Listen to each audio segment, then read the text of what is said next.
Welcome to this episode of Pharmacy in Phlux. We're your hosts. I'm Derek DeRosier. I'm Phil Hauser.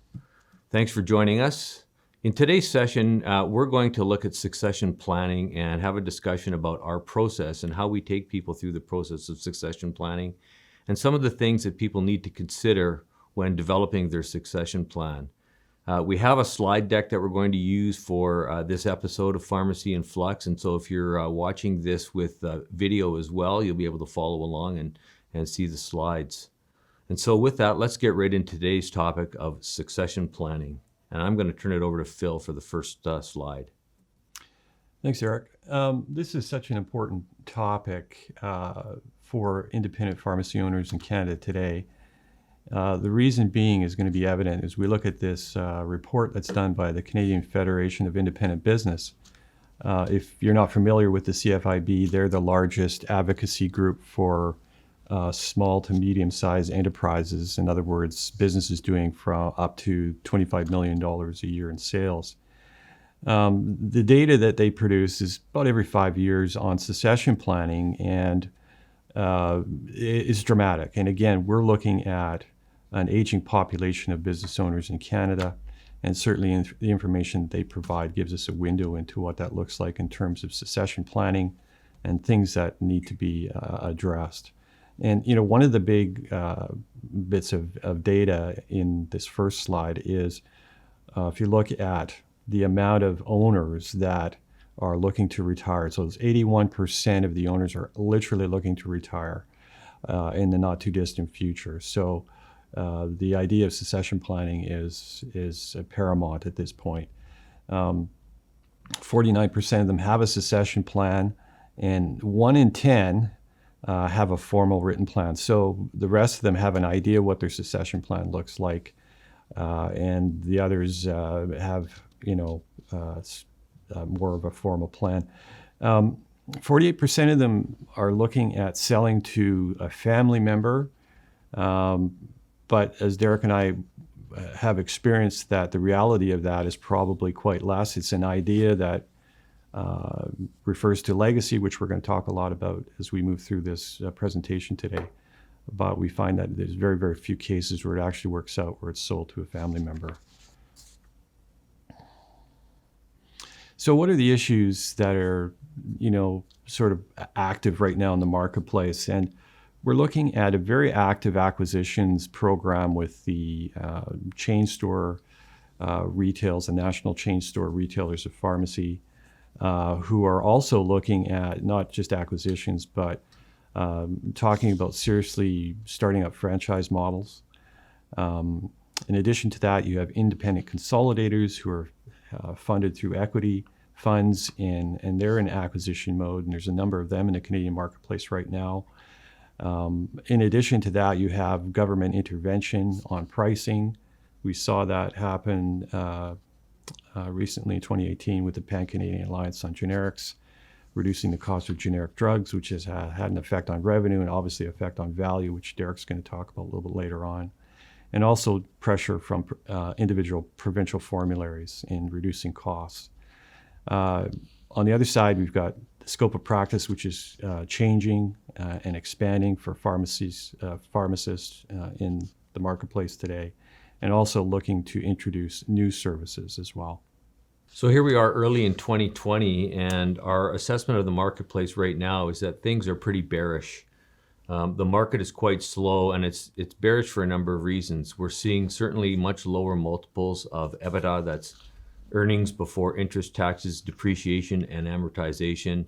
Those multiples were quite high a number of years ago, but we're seeing them declining significantly now in the marketplace for sure. We're seeing sellers and buyers both staying on the sidelines, and for somewhat different reasons. Sellers seem to be staying on the sidelines, just trying to find ways to keep pace with the significant revenue decline that they've seen in their businesses vis-a-vis the pan-Canadian generic pricing that we've had over the past couple of years, driving generic prices and therefore allowances down.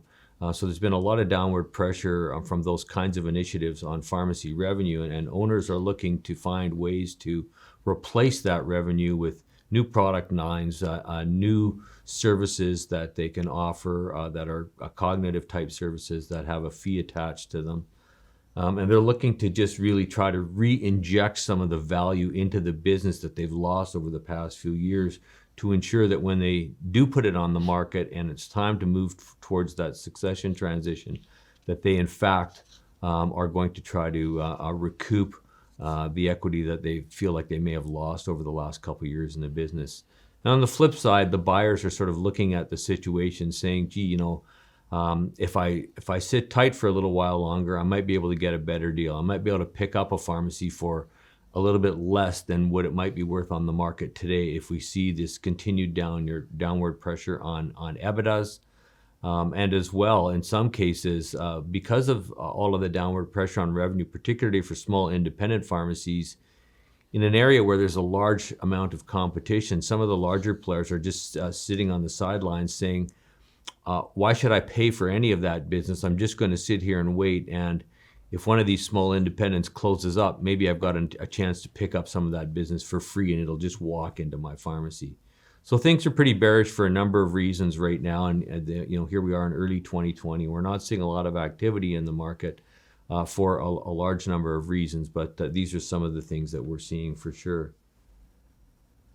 So when you think about succession planning, it's really one of the most important things is putting the right team of people together that can help you navigate the process and take you from what you have in your mind as a succession plan to the reality of actually achieving it.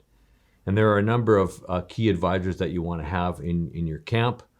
First of all, you want to have a professional pharmacy business advisors, and that's folks like Phil and I and our organization, Rxownership.ca. You definitely want somebody who can do some valuation for you and provide what we would like to call a brokerage service. Valuations are important that they're done by somebody who knows and understands the pharmacy business. If you hire just a general business valuator to value a pharmacy business, you're not going to get a true reflection maybe of what that pharmacy is worth in the world in which we operate pharmacies. Because of all the nuances within this profession and this business, you can't just value it the same way you value any other retail business, because it's more than just a retail business. It's also in the business of providing healthcare services. So you definitely want to have that pharmacy business advisor on your team. You also want to have an accountant on your team, and in particular an accountant who knows and understands business tax and capital gains. Particularly as you succeed out of a business, you may, depending on how your business was structured, have some significant issues around taxable capital gains, and you want to make sure that you're working with an accountant who can help you structure things appropriately to minimize tax implications for you around that. And then perhaps a wealth management financial advisor who can help you make proper decisions about investing the money that you're going to gain from selling your business. You definitely need a lawyer on board to deal with the various agreements that go along with a succession plan in your business, purchase agreements and the like. And it's best if it's a lawyer who does have some mergers and acquisitions experience. They will be the ones that you'll go to both review and draft various documents. And if you're not familiar with a lawyer who has that kind of experience, we can certainly refer you to those kinds of lawyers. So that's the bare minimum in terms of a team, but there's other people that we might want to put on our team as well, Phil, don't you think? Yeah, absolutely. And so we'll talk a little bit more about our process, and that might be a good segue into that. At Rxownership.ca, we've obviously done this before, but what we really tried to do is streamline what we feel is a good process for pharmacy owners to understand, because we hear and know of all kinds of horror stories out there of people doing things on their own and really getting into messy situations. So our initial engagement looks at discussions around the sale of the pharmacy, and in terms of whether it should be a sale of shares or a sale of assets. They do differ. And as Derek mentioned before, when we talk about capital gains, so that has a lot to do in terms of capital gains and tax, whether you sell shares or assets. So there is a one-time capital gains exemption in Canada, so you want to be aware of that and see whether you qualify for that. So we have those types of discussions initially on whether it should be a sale of shares or assets. Our next step would be to receive a retainer from our client, sign a listing agreement. It's just the documentation that we require to represent them exclusively in the sale of their pharmacy business. We collect documents so that we can create a file for potential buyers. We also do a mandatory estimated fair market valuation analysis. That's what EFMV stands for. And so that is incredibly important, because what we find is most pharmacy owners think they know what their pharmacies are worth, but what they're actually worth may be something completely different. And so we review this analysis once we receive the documents and prepare the report, review those with the pharmacy owners so that they have a feet on the ground view of actually what their pharmacy is worth in the marketplace. And there's going to be a lot of issues surrounding that, and Derek's going to unpack that a little bit later in this presentation. We create a confidential information memorandum, which is called a SIM, which is a marketing piece that potential buyers see once they sign a non-disclosure agreement. We target market because at Rxownership.ca we have registered pharmacy professionals who are looking to sell, looking to buy, looking to own, etc. And so we can look at targeting our marketing strategy based on a lot of the metrics of that particular pharmacy and bring qualified buyers to this opportunity. At that point, once they've signed a non-disclosure agreement, the interested parties would do their initial due diligence. And again, we have what we call restricted terms of engagement, which means we make it very, very clear to potential buyers that they're not to make any direct contact with the owner. The owner has hired us to represent them in this process. They're not to drop in and say, hi, here are your pharmacies for sale in front of their staff or customers, which, believe it or not, has happened, which can really mess things up, as you can appreciate. Once that initial due diligence is done, we expect a non-binding LOI or letter of intent to come our way, and with all the right components within that, including oh crap, I just went blank. What am I thinking of? Going non-binding LOI. Subjects, what do we call them? Conditions precedent. Conditions precedent. So what we're looking for is the proper conditions precedent in that document with dates relating to those conditions being removed, as well as proposed closing dates and other details such as the price, whether they're for the assets or for the shares of the company. Once that non-binding letter of intent is signed, and remember it's non-binding, then there's what we call secondary due diligence, where we host a meeting on site. And this will be the first time the seller and the buyer actually meet, and further questions are asked from both parties, and discussions are completed during that meeting, tour of the facility, and discussions about staff, etc. At that point, and only at that point, should lawyers get involved. And most experienced mergers and acquisitions lawyers don't really want to see a letter of intent until the conditions precedents have been removed. So part of our marketing process at Rxownership.ca is we have a monthly newsletter, which Derek and I put out articles every month to our subscriber list. So I encourage you to subscribe if you haven't already. And we target, prospective owners who, our criteria is much aligned with the sellers as possible. And looking at the individual metrics, size, location, volume, staffing, etc. And also this year, we're coming out with more of a presence in terms of social media. All right, so we have a bunch of tools available that owners can use as part of their planning process. And the first thing is a succession planning guide. This is a shot of the cover and the table of contents of the guide. You can see in the guide it contains a number of different segments, and we're going to be updating this in the not too distant future. But this guide is available at no charge. It's a tool that we provide free to pharmacy owners who are looking to move towards a succession plan and exit their business. Additionally, as Phil mentioned, as part of our process, we require the production of an estimated fair market valuation report. That's something we do internally. It's included in our fee. And we do that.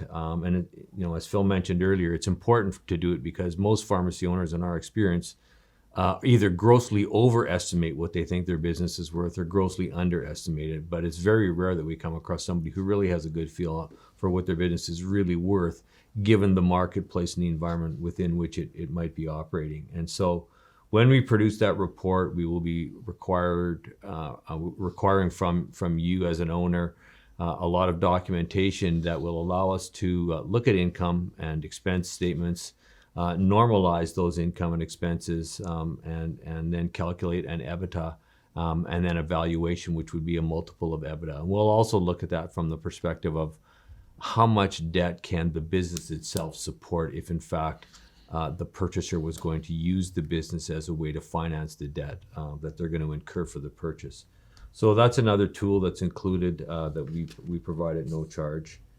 In terms of additional tools, we also provide the confidential information memorandum, the SIM document that Phil referenced as well. This just actually shows a little bit more detail about the EFMV report. In terms of the detailed SIM, I'm going to turn it back over to Phil to talk a little bit about what the SIM might contain. Yeah, so the SIM document is a marketing piece, and it's a marketing piece that contains more detailed information on what the offering actually is. So for a potential buyer, they have to have signed a non-disclosure agreement before they actually see this, because there's going to be details about the business in there, what the offering actually represents, and details regarding the business in terms of overview and operations, customer demographics, staff, and current plans. In other words, are they expanding the business physically? Are they adding a clinic to bring doctors in? Is there a high-rise going up at the end of their strip mall, which has happened in the past, which could impact their customer base as well? So the SIM document will contain all of that.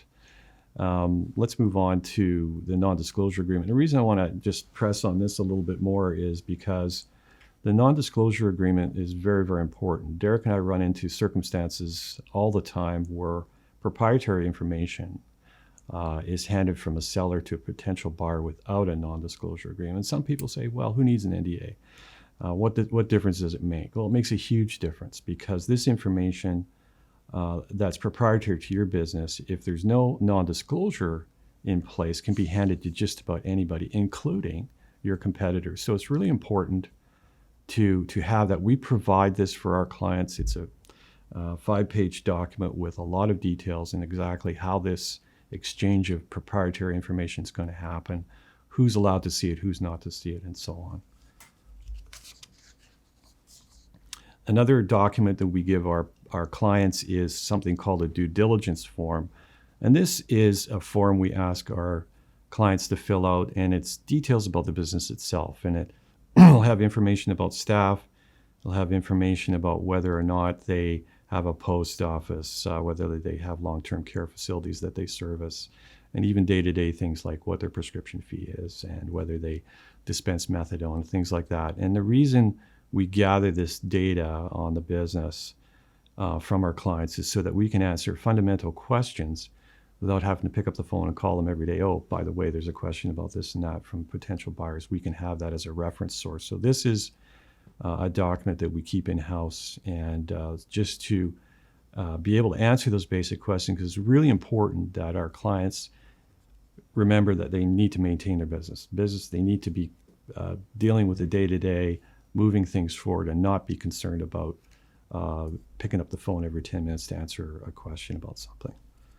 Yeah, and so further to that point, when a client engages us to sell their business for them, it's a full service package that we're providing, and they really don't need to think about or worry about where that process is going once they've engaged us. We take on all aspects of marketing and knowing and understanding their business, so that we can deal with potential buyers and not have them have to deal with any of those issues. They can just show up at the pharmacy every day and continue to run their business the way it needs to be run, without thinking about the succession planning component of it, and leave that to us. And the more information that we have and know about the business, the better position we're in to be able to deal with potential buyers and make sure that they get the information they need to make informed decisions as well.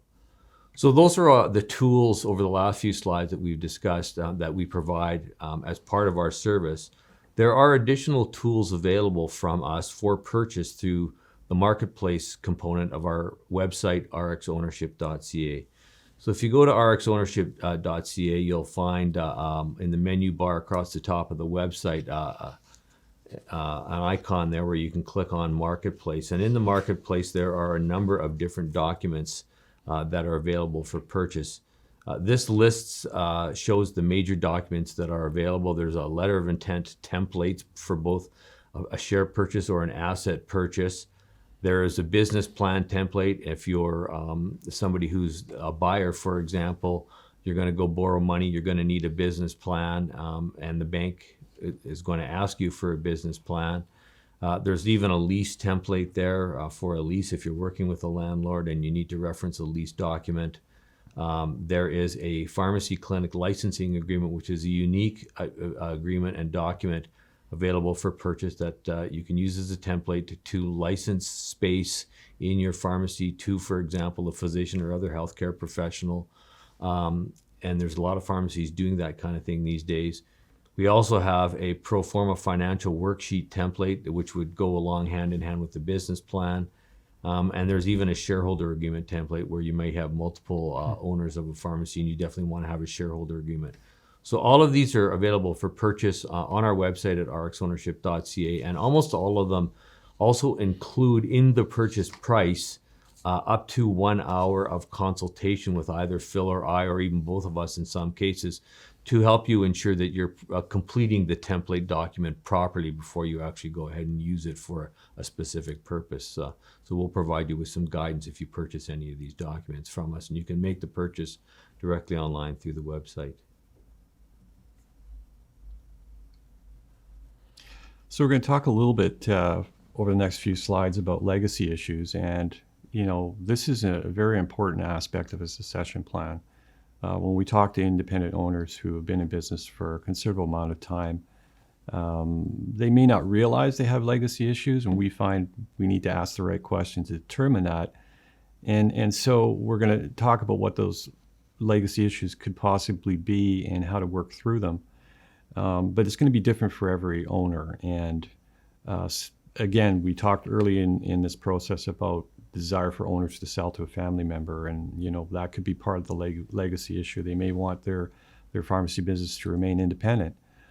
They may want it to remain independent under the current banner. So there's all kinds of things, and one main component is the fact they want their staff to stay, and so they feel that that's an important legacy issue to work through. So what we try to do is basically maximize the return for the seller in a way that matches up their legacy requirements to the marketplace as we see it.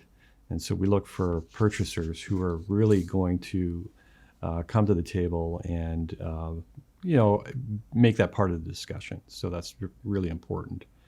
Again, the other side of the legacy discussion is money, and return on investment from many, many years of working very, very hard to get this business built, and now it's got a significant value to it.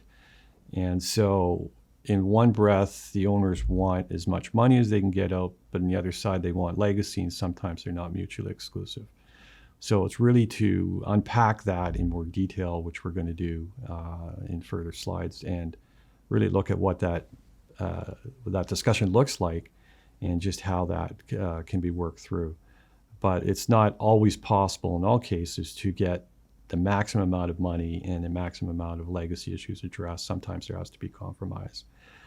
So we provide that kind of guidance as we work through the whole discussion about legacy and return on investment. We think the legacy issue discussion is a really important one, and it's one that oftentimes owners neglect or just don't really think about when making the decision to enact their succession plan and exit their business. So we're going to take a couple more minutes here today in this episode to talk a little bit about legacy issues in more detail and plant a couple seeds with you about some of the things you might want to think about. So really the question we're asking is, what legacy will you leave? And so we're going to give you 5 legacy issues to consider, questions that you should really sort of think about when you're considering selling your business and want to bring the legacy issues into play. So the first one has to do with identity and values. And it's really all about what values and beliefs influence how you lead and how you have led your business. What has your behavior been and what are your attitudes? And then the question you're asking yourself is, do you want those things to continue when you're no longer there, after your departure? Is it your hope that the new owner of the business is going to continue on with the same kinds of values and beliefs and leadership style that you have had? And that's not just about your staff. That's also about how you reflect and project with your customer base as well. So that's the first question, all around related to your identities and your values as an individual owner. The second question we want to sort of pose to you and leave you with is the issue around guiding foundational principles.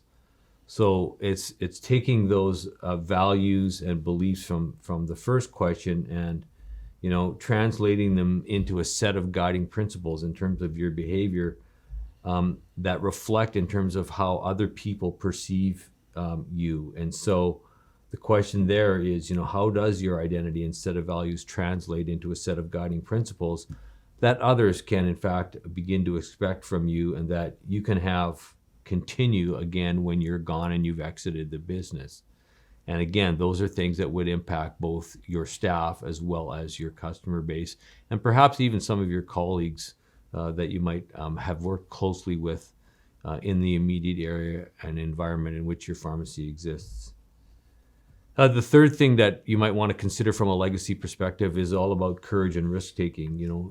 Over the course of growing your business for maybe 10 or 15 or 20 or 25 or even 35 plus or more years in many cases, you may have challenged the status quo many times and really pushed the envelope of conventional wisdom and taken a real leap of faith and done something in your business that's been very innovative and it's really helped move the business forward.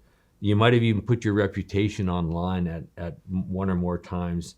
And so the question now becomes, do you want to see your successor do the same thing for both the staff and the clients? Continue to push the envelope, continue to push conventional wisdom, maybe even put the reputation on the line to further advance both the offering that you're making to your clients as well as the way you interact with and take care of and lead with your staff.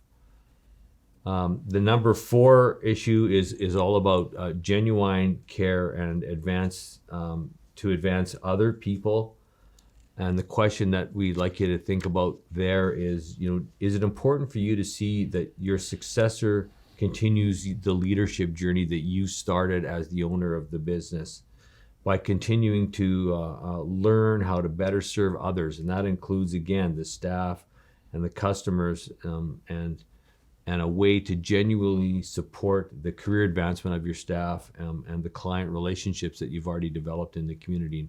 So is it important for your successor to do that from your perspective? And then finally, the question we want to pose, getting ahead of myself on the slides here, is the question about responsibility and accountability. So as a leader, you've always had the responsibility to uphold the legacy and traditions of those that came before you. And some of you are going to be exiting businesses that you entered into in this same way. There were legacy issues when you entered into the business. This may have been a family business that was there before you. Maybe you're a young pharmacist who had inherited this business from your parents. And now, you're passing it on in family or not. Maybe it's a stage buyout. Maybe it's to an employee. There's lots of different scenarios, and we'll talk about that in a moment. But it's really about that responsibility and accountability to uphold the legacy that came before you, but equally holding yourself accountable to build upon those traditions that were there before, and then pass them on to your successor to continue to further strengthen the relationships that you've nurtured in the community over the many number of years that you've been there as the owner.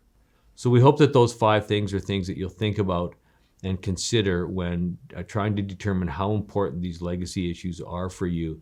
And if even just one of them is a really important thing, it's important for us as business advisors to know that that's in your mind so that we can properly market and target your business to potential buyers that have the ability to maybe meet the legacy issues that you're concerned about. Just to add to that, Yeah, Derek, Bill. going back to that first slide about 1 in 10 business owners having a written plan.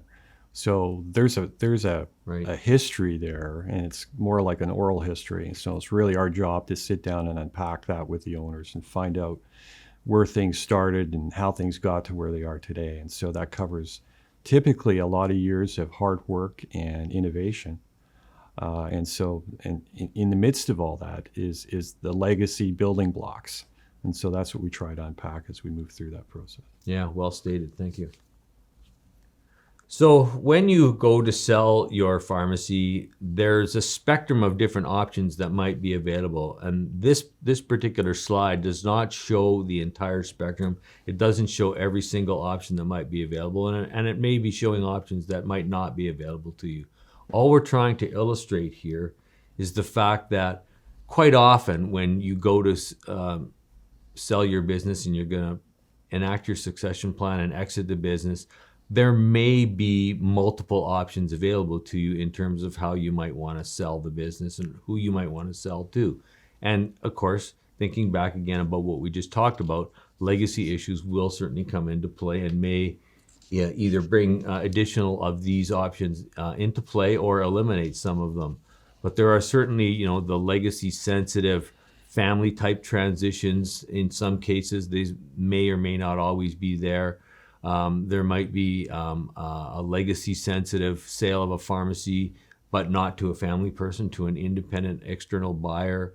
There may be situations where you have a staged buyout. That might be the case of a long-term employee who's now going to earn some equity in the business, and over the course of a period of time, anywhere from 3 to 5, maybe even 7 years, purchase the business from you by purchasing equity in the business on the anniversary date of the initial transaction each year until they've bought you right out of the business. Banner programs are always looking to add to their bases, and so there may be opportunities to sell your business to a banner program if it doesn't already belong to one. If you belong to a banner program, you likely have a right of first refusal agreement in place, which would allow the banner program to consider the purchase of your business anyway. And then there's also corporate acquisitions or independent equity-based consolidators who are always looking to add to their portfolios. And then in some cases, depending on where you're located and depending on what kind of a relationship you may have with your competitors in the area, there are some instances where it makes sense for multiple owners to exit their businesses together at the same time.